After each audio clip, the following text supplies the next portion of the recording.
known of what causes them, but we know what drives their growth, and genetic factors play a role. Yeah. So, Rhoda,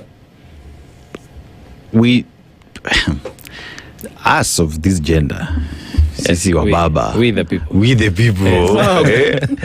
we hear about fibroids, and we most of the time don't really understand how deep it goes.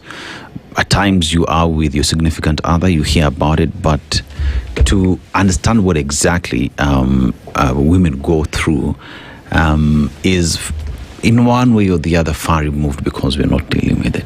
What's your story? So my story with fibroids is it's a long one,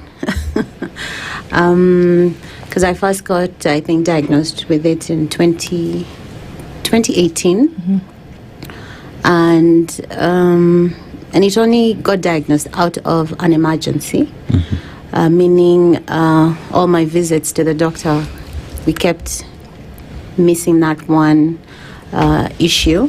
That I could be suffering from fibroids, and what I was, the symptoms the symptoms I was displaying before the diagnosis was made is that I used to have very heavy menses. There was also a lot of pressure on my bladder, which obviously, when there's pressure, it means you're making frequent visits to the toilet.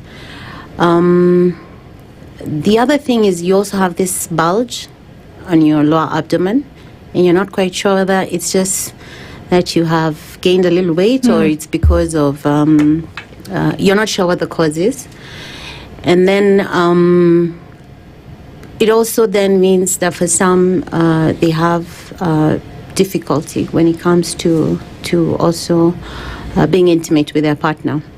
So once the diagnosis was made for me, and that's, like I said, it came out of an emergency, because I woke up one morning and I was bleeding, and I could not identify the problem. And at this point now, I quickly called my mother, who was having had, as Dr. Noshad said, it's sometimes genetic. So she had gone through the experience. So actually, her first suggestion to me was to have me diagnosed whether I have fibroids. And sure enough, that was the problem. And because it was an emergency, I was going from diagnosis right into surgery to deal with the fibroids. Now, at the time, in 2018, I had to undergo a keyhole surgery, because I was reluctant to do major surgery. I have two children, and my last child I gave birth through CS. I had a previous surgery, so I had two incisions that were made at the same place they were going to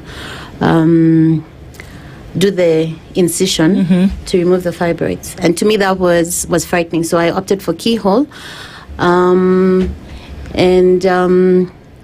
it was not very thorough, because 6 months after the keyhole surgery, I found myself with a fibroid that might have been overlooked. So I was back into surgery again. And what we don't get warned is that most women don't get warned that the fact that there's a chance of relapse. I mean, you end up having the same fibroids growing all over again, even after you have had them removed. And I found myself again diagnosed in 2025 with more fibroids. But because I did not want to go through surgery again and all that pain, the recovery and all that, still with the same symptoms, heavy bleeding and all that, I was compelled to search